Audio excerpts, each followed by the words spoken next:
मैं रुक्मणी रूप में आऊंगी, मुझको न कोई बाधा होगी, तब प्रेम से तुम वंचित होगे और दूर कहीं राधा होगी। चिर आशा जो पूर्ण हुई, राम कथा संपूर्ण हुई, सब नाते तोड़ चली आई, लव कुश को छोड़ चली आई। पुष्प वाटिका में जब तुमसे परिचय प्रथम बार हुआ, नाथ तुम्हारा इस हृदय पर तब से ही अधिकार हुआ। दोनों में ऐसे प्रेम हुआ जैसे धरती और अंबर में, और नाथ तभी तुम बर पाए मुझको धनु भंग स्वयंवर में। कि सम्मुख थे प्रश्न उत्तर था, पेटों से राम निरुत्तर था, दुनिया सोई मैं सो न सका, हृदय रोया मैं रो न सका, अधिकार मुझे आधा दे दो, रोने को बस कांधा दे दो।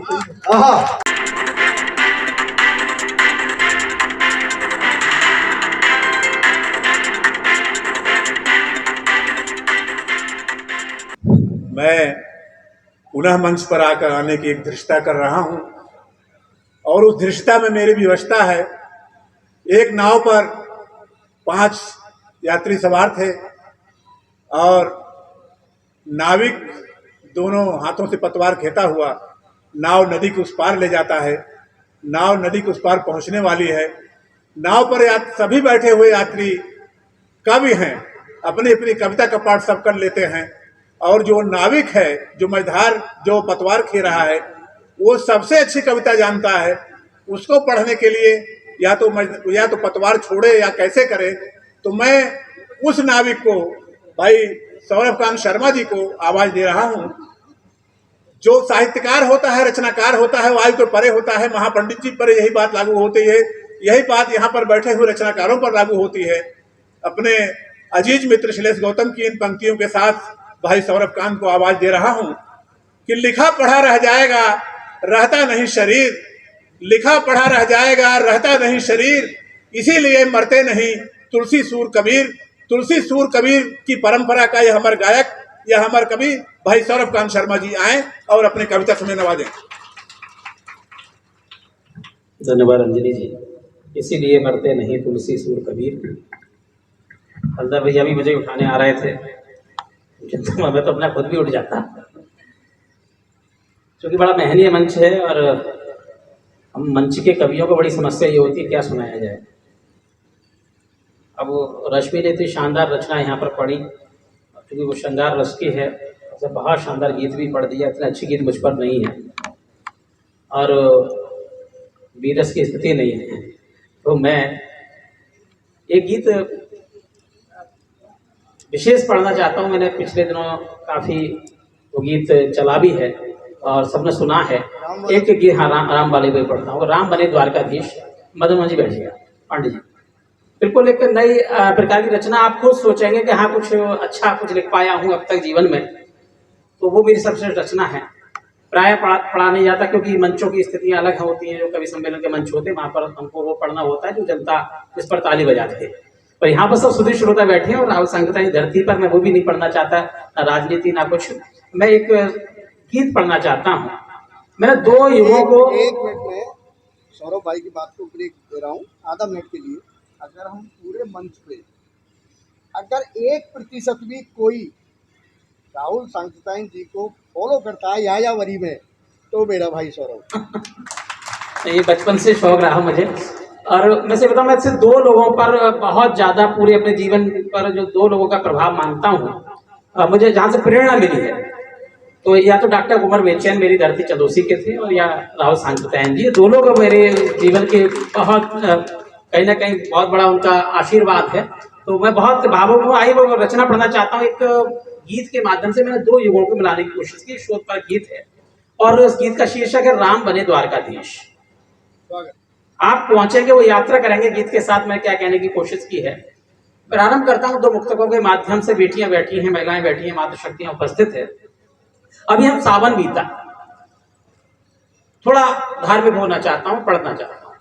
जब हम राम जी के और शंकर जी के मंदिर में जाते हैं तो आपने एक अंतर महसूस किया होगा कि जब हम शंकर जी के मंदिर में जाते हैं तो कहा जाता है शिव परिवार, लेकिन राम के मंदिर में जाते हैं तो कभी राम परिवार नहीं कहा जाता, राम दरबार कहा जाता है। वो दोनों बातें, इस अंतर के लिए 4 पंक्तियों से मैंने कहने की कोशिश की है, 4 पंक्तियों में उस गीत की भूमिका में पंक्ति पढ़ती कि शिव के हाथों में गौरा शव हो हाहाकार होता है, शिव के हाथों में गौरा शव हो हाहाकार होता है, यही है प्रेम की वो नींव जब परिवार होता है। और जहां पग पग पे अपमान का प्याला पिए सीता, वो घर घर नहीं होता सदा दरबार होता, वो घर घर नहीं होता सदा दरबार। और 4 पंक्तियां सीता के हवाले से कहता हूं और गीत पढ़ता हूं कि तेरे नाम जो लिख कर वह पत्थर तुम्हारे, तेरे नाम जो लिख कर वह पत्थर तुम्हारे हैं, कभी जो सुख ना पाए वह अश्रु हमारे हैं। और तपे हैं हम सदा अपमान की अग्नि परीक्षा में, तपे हैं हम सदा अपमान की अग्नि परीक्षा में, कभी गैरों से हारे हैं कभी अपनों से हारे हैं, कभी गैरों से हारे हैं। तालियां हल्की हैं मुक्तक के लिए। वो गीत पढ़ता हूँ। सब लोग जानते हैं कि माँ सीता धरती में समाई और बैकुंठ पहुंची। भगवान राम ने कुछ दिन शासन किया और कुछ दिन शासन करने के बाद में सरयू में समाधि ग्रहण की और उसके बाद बैकुंठ पहुंचे। जब राम सीता के सामने पहुंचे होंगे तो सीता ने पत्नी होने के नाते कोई ना कोई तो लाना दी होगी। बस इस संस्मरण का गीत है, नाम याद, उसका शीर्षक याद रखें, राम बने द्वारकाधीश। आगे आके दूसरे युग में द्वापर में आकर क्या हुआ, उन दोनों वृत्तांतों को जोड़ता हूं आप तक। कि स्वागत हे रामो अभिनंदन, स्वीकार करो मेरा वंदन, कब से आतुर थे यह लोचन, जाने कब आए दुख मोचन, चिर आशा जो पूर्ण हुई, राम कथा संपूर्ण हुई, सब नाते तोड़ चली आई, लव कुश को छोड़ चली आई। रघुबर वरधा, इसको बिल्कुल मन से सुनिएगा, ताली मत बजाइएगा, बहुत ज्यादा जरूरत होगी वहां पर देखेंगे, लेकिन आप सुनिएगा कि लव कुश को छोड़ चली आई, रघुबर अर्धांगी थी सीता, किंतु हतभागी थी सीता, सीता में पीड़ा संचित थी, वो केवल प्रेम से वंचित थी, वो केवल प्रेम से वंचित थी।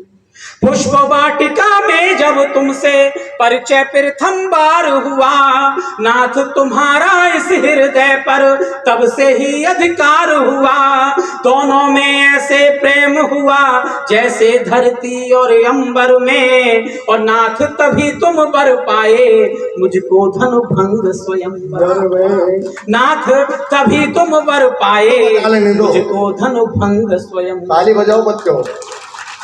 मन में हर्ष उमंग लिए अवध चली आई सीता, पर काल क्रूर के हाथों में वन में भिजवाई थी सीता, वन में सीता का हरण हुआ, हमने लंका थी सुलगाई, और वापस आई तो प्रभु ने अग्नि परीक्षा दिलवाई। माना कि बहुत पड़े थे तुम, किंचित ना साथ खड़े थे तुम, नियति से करते अनुबंध रहे, पर द्वार प्रेम के बंद रहे, पर द्वार प्रेम के बंद रहे। बोलो कब शोभा देता, बोलो कब शोभा देता मर्यादा के पुजारी को, और वन में विस्थापित कर दे वो गर्भधारिणी नारी को, वन में विस्थापित कर दे वो गर्भधारिणी नारी को, के कई माने वन को भेजा। अब वो गीत जो आप, इसके लिए मैंने लिखा ये गीत, द्वापर में क्या हुआ वो पंक्ति पढ़ता हूँ कि के कई माने वन को भेजा, मुझको इसका अफसोस नहीं, पुनः वनवासित थी सीता, दूंगी दुर्मुख को दोष नहीं। अपनी सब पीड़ा का कारण तुमको नामित करती हूँ, और सूर्य वंश के कुलभूषण तुमको अभिशापित करती हूँ। सूर्य वंश के कुलभूषण तुमको अभिशापित करती हूँ। त्रेता में प्रेम से वंचित में, त्रेता में प्रेम से वंचित में तो तुमको भी खोना होगा, और द्वापर में राधिका के प्रेम को नाथ छोड़ना ही होगा।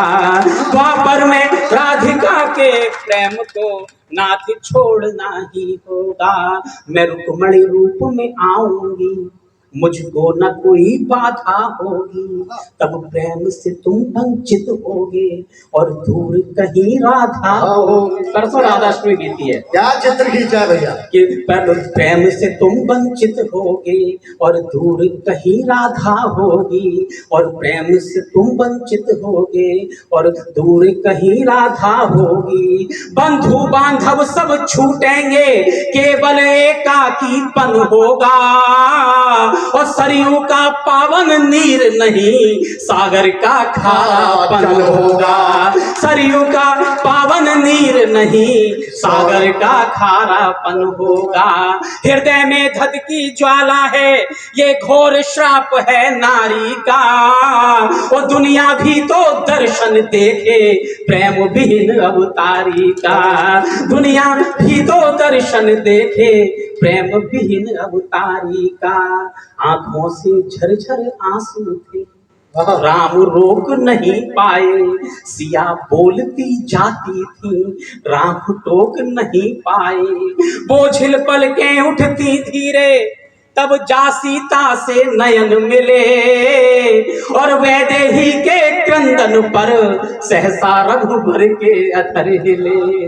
तुम सच कहती हो वैदेही, नहीं कोई प्रतिकार मुझे, मैं अपराधी तेरा हूँ, सीता यह है स्वीकार मुझे। पति धर्म निभा न सका किंचित, मैं तेरा प्रतिवादी हूँ, और सबको मुझसे आशाएं थी, पुरुष होने का अपराधी हूँ। अतः स्वीकार मैं करता हूँ सीता तेरे सब शापों को, और पुरुष होने की नियति है तो भोगूंगा सारे पापों को। पर राजा होने के कारण राष्ट्र धर्म अनुराग किया, राष्ट्र धर्म के ही कारण सीता तेरा परित्याग किया। राजा को राष्ट्र सदा पहले कुछ और नहीं हो सकता है, और राष्ट्र प्रेम से बढ़कर कोई प्रेम नहीं हो सकता है। राष्ट्र प्रेम से बढ़कर कोई प्रेम नहीं हो सकता है। और अंतिम 10 पंक्तियां पढ़ता हूँ गीत की, कि पर नहीं रूठना तुम सीता, मुझको न छोड़ना यूं सीता, हर पल तेरी ही याद रही, बिन तेरे श्वास अपवाद रही। संसार की ये खुशियां ना थी, सब कुछ था पर तुम ना थी, सब कुछ था पर तुम ना थी। सम्मुख थे प्रश्न न उत्तर था, बेटों से राम निरुत्तर था। दुनिया सोई मैं सो न सका, हृदय रोया मैं रो न सका। अधिकार मुझे आधा दे दो। और मदन मोहन जी, दुनिया का एकमात्र ऐसा रिश्ता जो ब्लड रिलेशन नहीं होता, रक्त संबंध नहीं होता, पति पत्नी का रिश्ता होता है। अगर उसको एक पंक्ति में परिभाषित किया हो, एक पंक्ति आदरणीय कमलेश जी मैंने दी हो उस रिश्ते के लिए, तो पूरे सदन का समर्थन चाहता हूं। जब देखें कि सम्मुख थे प्रश्न न उत्तर था, बेटों से राम निरुत्तर था। दुनिया सोई मैं सो न सका, हृदय रोया मैं रो न सका। अधिकार मुझे आधा दे दो, रोने को बस कांधा दे दो।